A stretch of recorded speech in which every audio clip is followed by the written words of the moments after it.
Hello, everybody. Let's see. Oh, people are rushing in. It's good to see you all joining us. Fantastic welcome from half term Friday. I hope you've had a lovely half term and quite a relaxing time. I know it's been raining across the country today, although it's been absolutely beautiful till now. So what a perfect time to join the webinar. We planned the rain so you could come in out of the sun and join us to talk to these amazing musicians that we've got with us today. We've got Annemarie and Ewan, who were both finalists in the BBC Young Musician of the Year competition. And we're going to come to them in just a second. So the usual format, if you want to ask questions to Annemarie or Ewan, you just tap on the Q&A at the bottom of the screen there, write your question in, and we'll do our very best to answer them. Great, so let's kick off with the screen share. I'm going to ask these guys to introduce themselves. So first of all, here we go. Let's see who's up first. A big drum roll. Up first today is Annemarie. Annemarie, could you introduce yourself? Tell us a little bit about you. Yes, so I'm Annemarie, I'm 18. I'm originally from Germany, but we moved to Cambridge when I was about 3 years old. So even though my parents are both German, I was born in Germany, but I've lived here for most of my life. And now I'm living in London because I'm studying at the Royal Academy of Music. I'm in my first year, and yeah, I've really enjoyed it. Amazing. But you've been part of BBC Young Musician for 2 rounds, is that right? Yeah, so I entered for the first time in 2018, where I got to the category finals, so the brass final stage. I mean, I learned so much from it and I really, really enjoyed it. So I just thought I may as well give it another go. And 2 years later, which is what I did, and ended up getting to the final, which was very exciting. Amazing. Well, very well done. And you also play in orchestras and ensembles? Yeah, so that's me playing in the BBC Proms with the National Youth Orchestra. I think that was in 2019, I believe, which was my last year. Yeah, I played in the NYO for 3 years and I loved it. I mean, I think that's kind of where I realised I wanted to do music as a career and wanted to play the horn full time, essentially. That looks like a massive horn section. Can you remember what you were playing there? I think we were playing Prokofiev, Romeo and Juliet. I'm not sure if that's the exact piece that we're playing at that point, but that was the main piece in the programme. Wow, amazing, fantastic. And I just wanted to ask you if you were inspired in any way by Ben Goldschneider, because there haven't been many horn players, have there, in BBC Young Musician finals, or am I wrong? Yeah, definitely. I mean, I remember watching him in 2016 in the final, I mean, and the category brass final as well. Yeah. And I never, at that point, I never thought I would ever get to that stage. So it was really kind of, I really looked up to him in a way, and yeah, just was really inspired by his playing. Yeah. Yeah, and also my one of my teachers now, David Pyatt, is the only horn player to have won the competition so far. So he's obviously been a great inspiration for me as well. Fantastic, thank you. And now moving over to little Ewan. Tell us about you, Ewan. Hi, my name is Ewan. I'm 19 years old. I'm from Reading, but I'm currently in Oxford right now in my sort of student house with some friends studying at the university here. So I'm reading a sort of musicology, as they call it, in like academic circles, or just basically studying music as like an academic sort of discipline here. But obviously I'm an oboist, and I think that's hopefully what I'm going to go and do after my degree ends. Go to conservatoire. About this picture, Ewan. This I think was my first ever public concert. The Cimarosa oboe concerto.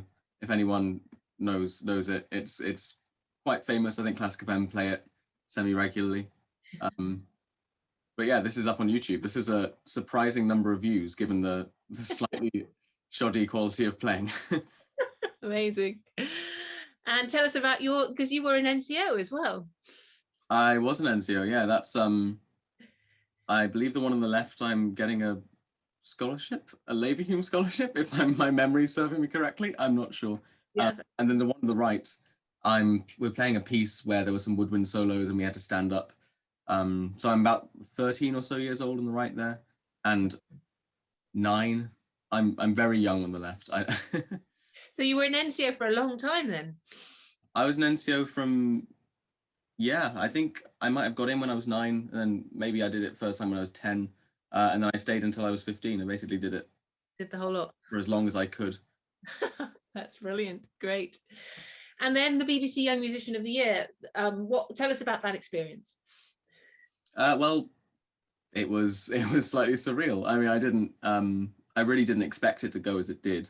I entered it maybe not with the sort of sense of how far I might get, or with the same seriousness that I eventually ended up treating it, because I'd just arrived at university for my first year, and I was doing a course which wasn't performance based. So I was like, probably going to leave performance to a side for a bit. And then I really didn't leave performance to a side. Instead, I had to vigorously practice every day in the evenings alongside my degree to try and do as well as I could. But yeah, I'm very glad I did. Fantastic. And we've got a little clip of you now from the BBC Young Musician. Let's have a listen.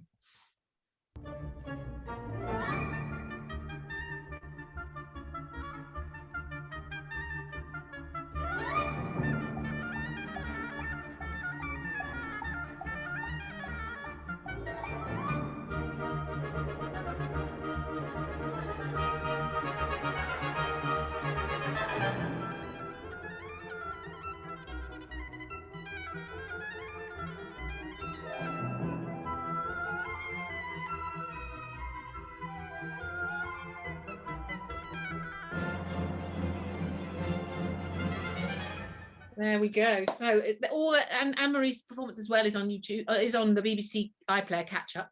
So you can have a watch of them all there. Now I wanted to ask you, in the same vein, Ewan, about Nick Daniel, because I think he's the only oboist to have won the competition. Am I right? He is, yeah, back in its second ever iteration back in 1980. Yeah. So you're following in his footsteps. Has he been an inspiration to you?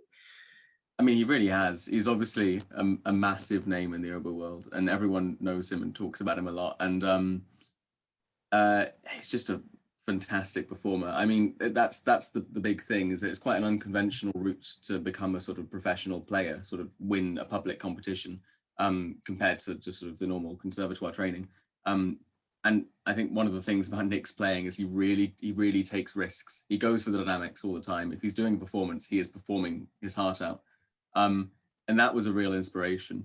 And he very, very kindly said after my performance that I'd sort of taken a leaf out of his book, because I basically, when you walk on stage, you kind of let your inhibitions go a little bit and you just go for it as much as you can.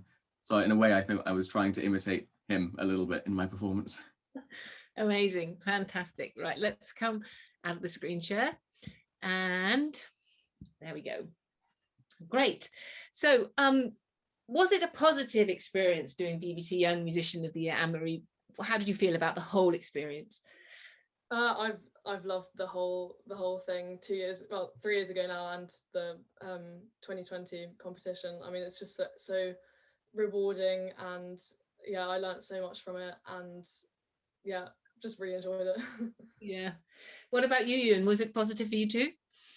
Yeah, it was really positive. I think it's been a vehicle to like improve my playing in lots of ways as well.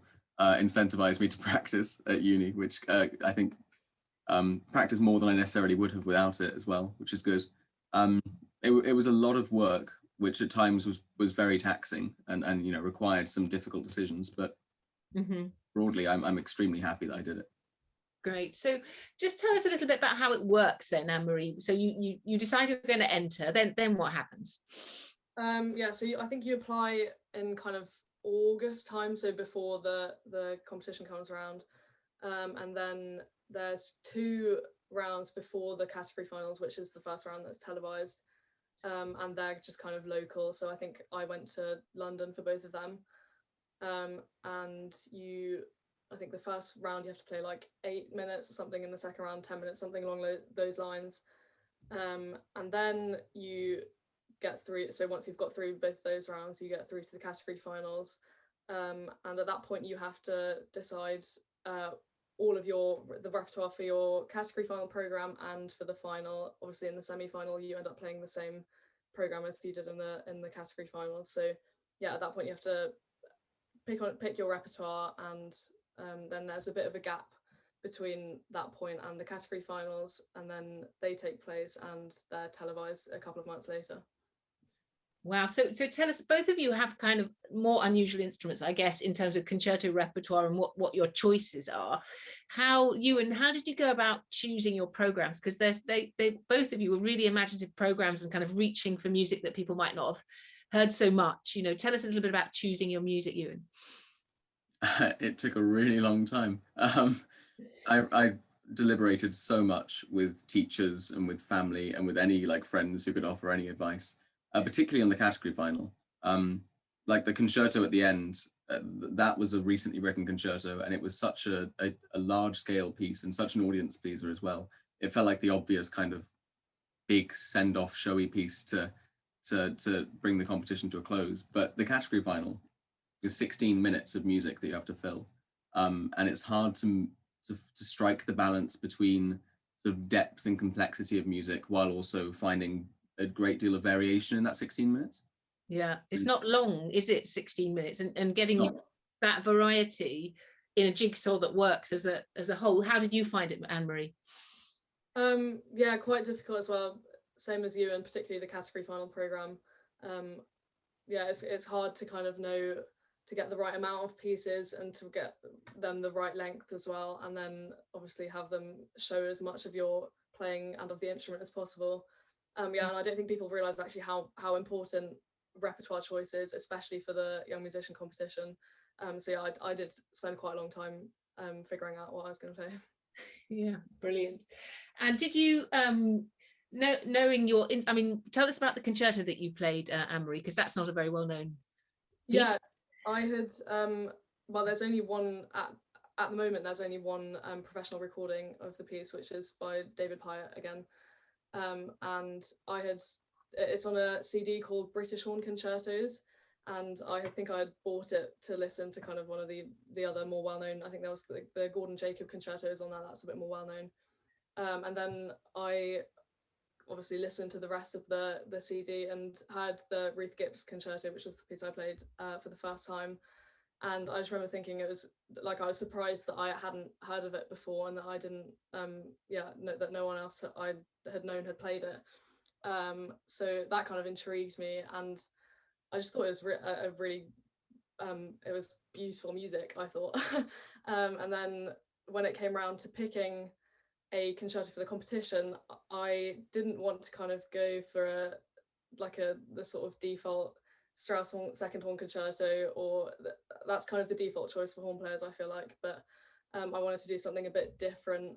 I don't know, just because I feel like in a competition where you're comparing such different instruments, you have to think outside the box really, and the Ruth Gibbs has a lot of difficult technical passages in it, but also great kind of idiomatic horn lines, so I really thought that would be the best piece to choose. It's great to hear something new as well, you know, it kind of makes you sit up as an audience member. Yeah. Oh look, we've got a poll about you, Annemarie. Here's the first poll. Annemarie's best ever birthday cake was a Hogwarts cake, Hogwarts castle cake, a Haribo tower cake, or a pyramid of profiteroles with chocolate sauce.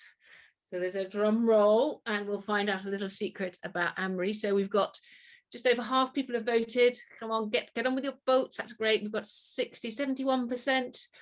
It's edging ahead with the Hogwarts castle cake, but the pyramid of profiteroles is coming in a close second at the moment. Great. I'm going to end the poll, and you can tell us what the result is. So people think it was a Hogwarts cake, Annemarie. Is that true?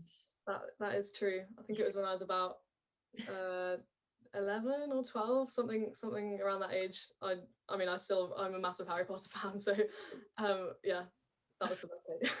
Did someone make that for you, or was it like something you really? Yeah, I think we had a friend of the mum of a friend of ours, kind of, I'm not sure if she did it professionally, at least she did it very, very well, and yeah, so we just got her to do it. Amazing. Great. And now we've got a poll about Ewan. Ewan loves a curry. I don't know how many of you guys love a curry. I love a curry. So does he like a creamy korma, a super hot vindaloo, or Britain's favourite, the chicken tikka masala?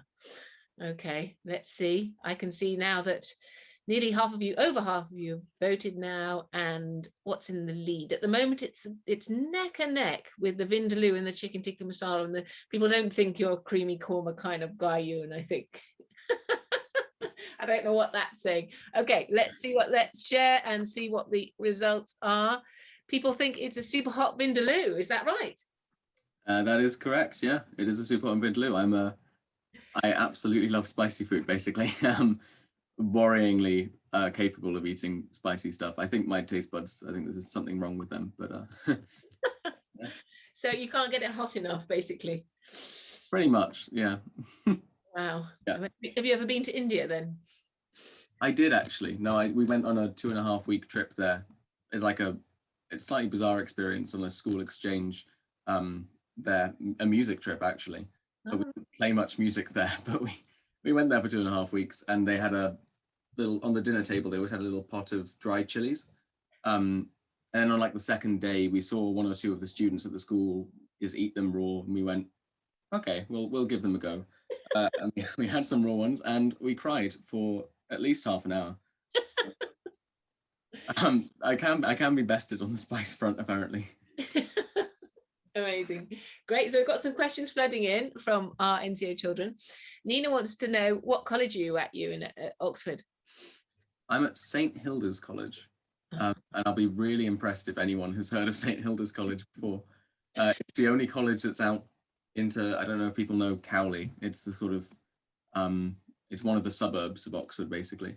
But St Hilda's has a concert hall in it called the Jacqueline de Prey Building, after the famous cellist. So that gets quite a few musicians, and no one else really applies there. So. Great, fantastic. So we've got a question from Chris asking, when it was announced that Fang won the final, how did you both feel? How did you feel, Annemarie? I mean, I think at that point in every kind of round where the names got announced, you never expect it to be your own name. So yeah, in a way it was just kind of fair enough. Yeah, that makes sense. I mean, I hadn't actually heard Ewan or Fang properly before hearing it on TV, so I mean, I didn't really know. It's kind of hard, like, you don't know how you're gonna compare yourself, and even then, like, it's so subjective. Like, I think it's, in any situation, it's hard to predict who's going to be the winner. What about you, Ewan? How did that feel, that moment? That moment, surprisingly, somewhere between relief and just happiness. I think I did actually manage. I captured some of both Annemarie's and Fang's performances on the sort of TV that they have in the dressing rooms, because I had quite a while to wait. Actually, it was after an interval, and I thought they were both fantastic. I mean, I couldn't have made the decision. I couldn't make the decision now post seeing it on TV, but I mean, Fang did just do a mesmerizing performance. So. Yeah, there's just a whisker, isn't there, between everybody at the end of the day? And yeah, well done, congratulations. So here we have a question. What was the piece called that you played, Ewan? It's called the Legacy Concerto. So Oscar Navarro's Legacy Concerto. Yeah, it was written in 2015, very recent. It's called Legacy because he wants it to be his legacy as a composer, essentially. It's his epic work, basically. Is he an oboist? He's not an oboist, no. Well, not to my knowledge anyway. He's a Spanish composer, primarily does film music, I think, and he's written quite a few things for clarinet. So if there are any clarinetists watching, go check his stuff out. But he wrote it for Ramon Ortega, who's an absolutely fantastic Spanish oboist, just phenomenal. Yeah. Great. And another question, this is quite a really good question, actually. How would you, this is for you, Annemarie, how would you practice the performance element of a piece, given that it's been really hard to perform during COVID? Were there ways that you kind of set up, to play for your families and friends to get feedback, or how did you get the sense of the performance before it and practice that? Yeah, I mean, I think that was definitely one of the hardest parts of the competition being delayed for so long, is that we really kind of lacked performance experience for this whole year. But I did manage to get a couple of run-throughs in, so I was able to play in front of the brass players at Academy, beforehand, just with a piano accompaniment. I did the whole piece through, and then I had another performance class where I was able to play 2 of the movements through, and like in front of kind of 10 people or something like that. And other than that, I just kind of always trying to put yourself in that situation as much as possible. So I would do run throughs even just in my own practice or in a lesson, trying to imagine what it would feel like to be there with an orchestra on stage. Even like videoing myself or recording myself, that always kind of adds a little bit of pressure to make it feel more like the real thing. Did you get nervous, Ewan? I did get nervous, yeah. I mean, well, obviously in the days prior, I got quite nervous, but I never find myself too nervous going on stage, because I mean, there's really nothing you can do at that point. I feel like nerves comes from the idea that you could be doing something to change your performance, and a constant an anxiety that you're not doing enough. But I mean, when you're walking on the stage, you can't really at that point think, oh, one more scale and, you know, I'd have transformed my performance there. You've got to let it go at that point, I think. You've got to go for it. Do you have that same feeling, Annemarie? You just kind of get on the stage and that's your moment. It's now or never. Yeah, definitely. I think especially with an instrument like the horn, you kind of have to do that. I think for me the hardest thing is like on the day, as a horn player, the hardest thing is kind of balancing not playing too much, so you can save yourself for the performance, but then also being warmed up enough. So that's always the hardest thing. And I find, yeah, with nerves, definitely the kind of waiting, the anticipation for it, and then once you're there, you're kind of in that zone, and it just happens really. French horn. Sorry, go on. The French horn warm-ups were, I mean, maybe intimidating. They were intense. Well, like really impressive warm-up was coming through the wall. I was in the dressing room next door. My warm-ups felt comparatively meager. But they're both big stamina instruments, aren't they? The French horn and the oboe. I would say that actually you can't over practice. You know, you've got to pick that moment, as you were saying, Annemarie, that you're on form. You feel like you're really warmed up, but you're not going to fall off halfway through and think. Is that something embouchure wise that you can feel? You learn to feel when that moment is right?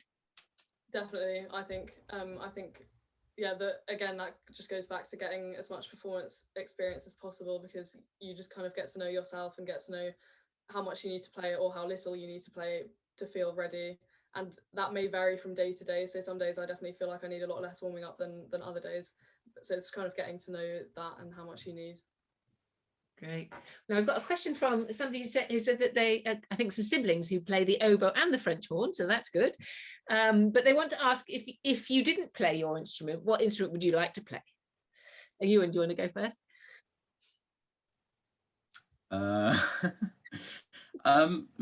Possibly I always kind of thought the French horn, but that seems strange. I mean, my brother plays the French horn, so I don't think he'd have let me. Maybe viola. Other than that, I do quite like the viola. Interesting choices. And Annemarie? I think probably the cello. I love the cello, and there's so much. It's quite similar to the horn in a way. Yeah. But they just have so much good repertoire. I think that's what would draw me to it. That's true. Now, a question that comes up every week, and here it is again: most embarrassing moment. Performing moment, or practicing moment, or musical moment. Can you think of anything embarrassing that's ever happened to you, Ewan? I mean, there was an NCO rehearsal. I mean, my first ever NCO rehearsal. It was like a regional. I showed up to Southeasterlies, and we were doing river dance, I think. And it just had a bunch of time signatures that I was really not used to, and I just hadn't been playing that long, to be honest. I was at the bottom of about 8 oboists, all of whom were much older than me. And I really, really just couldn't play the piece at all. And I remember I cried, and I think I ran to the bathroom. So that was... Oh, but I was very young, so I've moved on since then. I can now play river dance. What about you, Annemarie? Have you ever had any embarrassing musical? Yeah, there's one that always stands out. It was kind of, maybe like 4 or 5 years ago, like a local kind of orchestra concert, where we were playing like quite a long list of like shorter pieces, and there was 2 horns, and we were playing in all but one of the pieces, which was sort of right in the middle of the program. So I had kind of put all of my music in the right order so that I didn't need to kind of check what piece was next. But obviously when the piece that we weren't in came around, neither of us remembered that there was this piece that we weren't playing in, and we ended up both coming in. I think the next piece was sort of a really kind of loud horn opening, and the piece that we weren't playing in was completely the opposite, so very kind of quiet and delicate, and we both just came in very loudly and had to kind of try and not to laugh for the rest of the piece, just because it was catastrophic. Oh no, worst nightmare. So did they have to stop and start again? No, they just carried on. Carried on as if that was all intended. From the conductor, but that was about it. Oh no, that's a bit awkward. Oh, sorry, let me just stop sharing that. Okay, let's see if we can find another poll. Okay, another secret about Annemarie. True or false? Okay, Annemarie has served dinner to a princess. Annemarie has played cricket at Edgbaston Cricket Ground, or Annemarie recently made a cake for a friend in the shape of a baked bean tin. Okay, so people are voting. You can vote for, see which one you think. Well, they could all be true, or 2 of them could be true. Who knows? Let's see. So let's share the result. Are you still still voting? I think creeping into the lead at the moment is the baked bean tin cake. We'll find out. That does sound a bit likely, doesn't it? Okay, I'm going to end the poll now and share the results. Here we are. So, is it true or false? 38% think that you have served dinner to a princess. Is that true, Annemarie? That is indeed true. It was some kind of European princess. I can't quite remember what it was. It was when I was waitressing at King's College in Cambridge. Great. And you have played cricket at Edgbaston Cricket Ground. Is that true? That's also true. It was on my in my primary school cricket team. That's all I really remember. Amazing. But the winner, actually, 65% of people think that you did recently make a birthday cake for your friend, or a cake for your friend, in the shape of baked bean tins. Is that true? That's also true. Yeah, she is obsessed with baked beans, so we thought we'd set ourselves the challenge and try and make a cake in the shape of a baked bean tin. And I have actually got a picture of it coming up here. Here it is. Here is the picture of the baked bean tin cake. Can you see that? Isn't that incredible? I don't know how you did. Talk us through, what are the baked beans? They're not real baked beans there. What are they made of? Fondant icing. So all of the kind of the blue and the grey cover of the tin, as well as the beans themselves, are fondant icing with food colouring. That's so incredible. Could you make that, Ewan? No, I wouldn't know where to start, to be honest. I don't know how it looks so neat. Oh, that's amazing. Brilliant. Now, another secret about Ewan. Let's find out. He has let's see. Ewan has a guilty food pleasure. It's eating something straight out of the tin. Is it tuna, sweet corn, or cold baked beans? Drum roll. Do you still do this, Ewan? Is this still a thing for you? Less regularly. Less regularly than you. It usually freaks people out, so I don't do it that often. Sweet corn is in the lead. That is it's quite tempting to eat that out of the tin. I would agree. Okay, let's see what the answer is. They think that it's sweet corn. In second place, tied actually, tuna fish and cold baked beans. Can you tell us what the answer is, Ewan? It's tuna. Tuna fish, straight out the tin. Very sorry. I'm grim, but actually I don't know, I really like tuna. The tin sometimes. Sometimes I put a bit of hot sauce on it as well, add a bit of spice to it. Great, fantastic. Right, now let's see what you've all been up to this week, and what's coming up in the future. So, what have you been up to? Drum roll. Sectionals. We've had lots of sectionals. So there's our little horns actually having a lot of fun. And these are some of our double basses. I don't know quite what they're doing with things on their heads, having a good time. Another horn, I think that's probably a sectional or a masterclass. I'm liking all the magnets and the special a pencil magnet. That's great. Little cellos, having a lot of fun by the looks of things. And look at this Mentimeter. These are such good fun. How did this performance make you feel? And that was, I think, from Emily and Claire's senior violin. So I don't know what you've been listening to, but you obviously enjoyed it because it made you feel involved, energetic, energized, and happy. And clarinets are doing something unusual, bringing something sporty maybe to the table, it looks like. And what else has been going on? Art, there've been musical postcards. The horns have won hands down. You'll be happy to hear Annemarie in the musical postcards. And here's a little snippet from.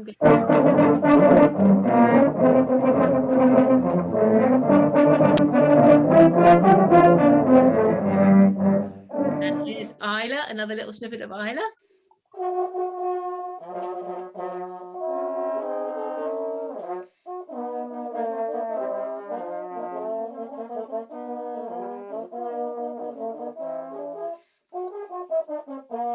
So there we are, musical postcards going on. They're all still there if anybody wants to have another go. We had the winners of the Taskmaster Challenge last week. It's all there on the website for you to catch up with. But we had this amazing entry from Archie that you might want to catch up on. I'm not going to play it here, but it's very clever. And the winner was Kira here, who caught some music in her pot. It's very clever. Go and watch it on the website if you haven't seen it already. And what's next is really important. Next, on this Sunday, we have got the NYO mentorship scheme is going on, and also orchestral workshops for absolutely everybody. So we're really looking forward to seeing you on Sunday. Then next Thursday, Tom Taffinder's coming to do warm downs and a visualization class for us live at 5 on Thursday. Live at 5 on Friday, we have the composer fancy dress competition. So it's a quiz and a fancy dress competition all at once. Then on Sunday, we've got a parent session with our whole wellbeing team. Sarah Upjohn, Henry Cookie and Tom are all going to be there talking to your parents. So just give your parents a nudge, remind them they've got the special session on Sunday to support you to be the best that you can be. And the following week, don't forget this amazing session that Katie Foster's going to be running on improvisation. So there we are. Oh, and the final webinar of NCO Online 2021 is going to be 2 weeks today, and it's on musicians who are also presenters. So all these guys are going to be joining us to talk about how important it is that you're able to sort of talk about the music that you love, as well as perform it and share it. So, shall we go on with pets? What do you think, guys? Yeah, let's go on with pets. So our guests today have pets. This is a little puppy. Now, could you put in the Q&A, who do you think this puppy belongs to? Does it belong to Ewan or does it belong to Annemarie? What do we think? Let's see. Ewan so far. That's very quick. Anybody got any other guesses? Are we sticking with Ewan? We think it's Ewan. Is this dog yours, Ewan? This is my dog. Yeah, this is Juno. Oh, how old is Juno? Juno is 7 months now, I think. Oh, six so months. a lockdown dog, lockdown puppy. It's a lockdown puppy. I mean, we had a Springer Spaniel before her who passed away maybe a year and a half ago. Right. My parents, in their failed attempt at restraint, were like, we're not getting another dog until we're retired, because they are a lot of work. Yeah. And then the third lockdown was announced, and my mum was just like, oh, we're off to London tomorrow to get a puppy. Great. Yeah. And whose do we think? I don't even know what this creature is. Some kind of a lizard or some kind of, we'll find out. But who do you think this one belongs to? Annemarie. A couple of Ewans, but it's a bearded dragon apparently. Am I right? Who does this belong to? Whose is this? Is this yours, Ewan, or yours, Annemarie? Sorry. Yeah, it's mine. It's actually a crested gecko. A crested gecko. Tell us about crested geckos. Well, my dad's a biologist, so it's sort of, he looks after it. I was quite fascinated by it when we first got it, but it kind of just sits around all day. Yeah. Great. And this probably is a bit of a giveaway because there's a little girl in the picture, but What I wonder, I think this must be yours, Annemarie. What have you got your hand in? You've got your hand in a tank touching something. What's that? Yeah, that's the fish tank we used to have. I think I'm cleaning it out or something. I used to be quite good at that, apparently. That's what my parents always tell me. Little skill, fantastic. And whose are these kittens? Do these belong to Annemarie or to you? And let's see what people are putting in the chat.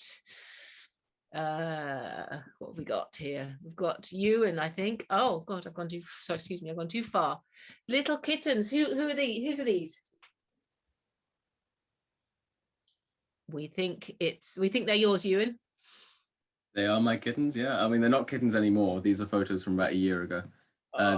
Misty is the grey one. Suki is the tabby-like one.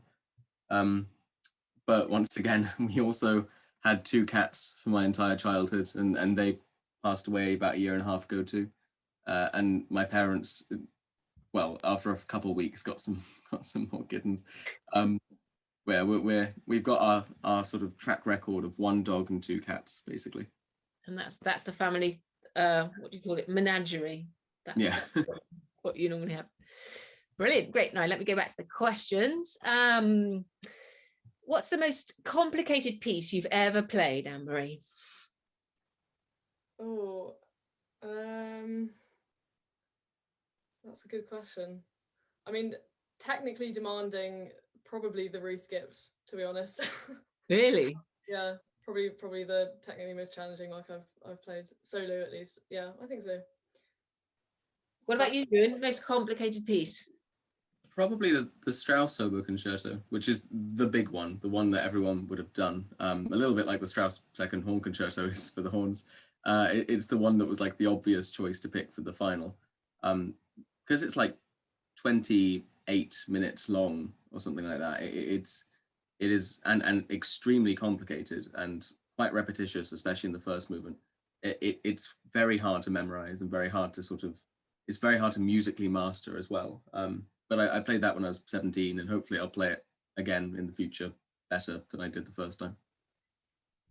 Great. Now I've got another question. What advice would you give to a young musician thinking about going into the competition, BBC Young Musician Competition, Annemarie? What advice would you give? Definitely, well, just apply, because when I first applied, I never expected to get as far as I did. And even if you don't, just kind of the audition experience and performance experience is worth it, and you always get feedback from each round from professional musicians. So yeah, it's definitely worth it just for that. And yeah, then I'd also say just kind of go into it kind of trying to make the most of it and not expecting anything, because I feel like that's the way you're gonna get the most from it. Great. Yeah. Somebody's asked, do you get to socialize when you're doing the BBC Young Musician? Is there like downtime when you hang out together, or you just like go and do your thing and leave? Well, the first couple rounds were quite show up, do your thing, and then potter off. But we socialized at the category finals and the semi-finals and the finals. Actually, I think we all, you do kind of mill around with the other performers a certain amount.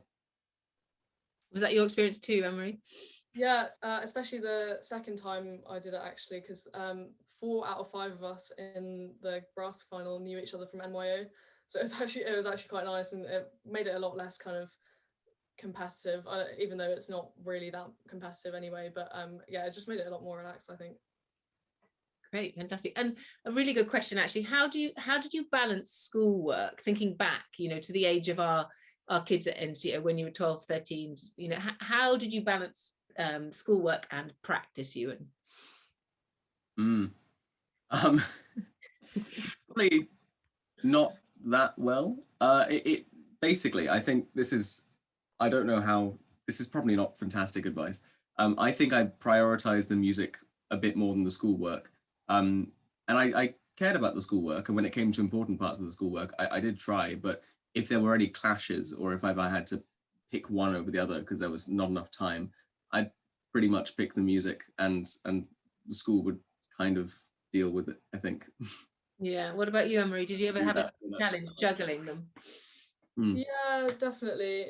I think I just kind of I think it's important. I always thought it was important to kind of when there's something important at school happening, then focus on that and not worry about kind of fitting practice in or something. But if there's something musical I'm working towards, then focus on that. So it's kind of being able to let go of the other thing and focus on each thing individually, I think. Yeah. Did either of you go to specialist music schools or junior conservatoires? Nope. No. Amazing. Yeah, so you just had your own lessons with the teachers that you loved and progressed that way. Yeah. Sorry, boring answers, but yeah. Yeah, no, that's really good to hear, because there's so many different routes, aren't there, to being a musician. There's no one way. And I think sometimes it's really hard to know what's the right route, and there is no right route. It's just what's right for you, isn't it, I guess, at the end of the day. So, oh my goodness, another poll. Okay, Anne-Marie once played 3 concerts without realizing she had something stuck in her horn.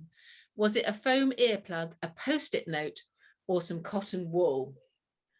Okay, what did she have stuck in her French horn for 3 whole concerts? Did it sound weird or feel weird? Yeah, a little bit, and I kind of only sort of realized afterwards. Don't give it away what it is yet. People are still voting, but creeping into the lead is the foam earplug. So did it feel like there was a bit of resistance, or was it making a strange sound? Or A little bit, yeah. I think so. It felt slightly resistant, and obviously, well, it was an orchestral concert, so I didn't I didn't do that much playing on my own. So only after the concerts, when I did some practice myself, I realized it kind of felt a bit resistant, and some of the notes were out of tune. Okay, let's see what it was. Oh, it's a dead heat, which is amazing. So 39% think it was a foam earplug, and 39% also think it was a post-it note. Do you want to tell us what it was? It was an earplug, like a disposable one. So where was it stuck? Sort of up my bell. So we had this was in NYO. We had kind of a sort of a joke or prank that we would do, where we would try and throw earplugs in each other's bells when the others weren't looking, and see like whoever could get the most in would win, or something along those lines. And I mean, usually it was fine, because the second you pick up the horn, you feel it on your hand. But clearly that one must have got somehow lodged quite far up my bell, to the point where it was stuck. And yeah. So someone got it out for you in the end? Yeah, I took it to Woodhead Horns, Luke Woodhead, who's kind of the go-to repair horn repair guy. And because I didn't know what it was, I just realized it was kind of weirdly resistant. And I think he originally thought maybe like a joint had come loose or something. So he tried a few things, and none of it really made a difference. And then he thought to have a look whether like something was stuck in there, and an earplug came out. Well, there you are. Great. Well, we're really nearly out of time, but one final question. How would you, somebody said, if I don't want to practice, what is your advice? If sometimes you hit, were there ever times, Ewan, in your life when you didn't feel like practicing? Oh, God, yeah, lots. And particularly if I didn't have any sort of, maybe not my parents telling me to practice or something, it was usually a good idea to just listen to a bit of music of any description. Doesn't have to be related to the music you're practicing at all. I think a lot of learning instruments and a lot of just becoming musical in general is about the kind of environment that you place yourself in.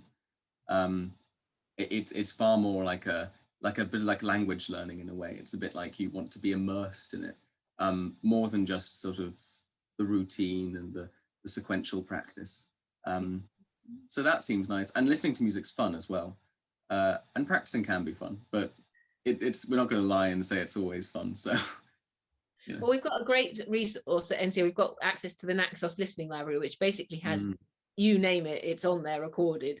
And there's also Music Box, which is a really child-friendly, child-centered way of listening. So for our younger kids. So if you ever don't feel like practicing, just go onto the Naxos library and pick a piece that you've never heard and have a listen and see.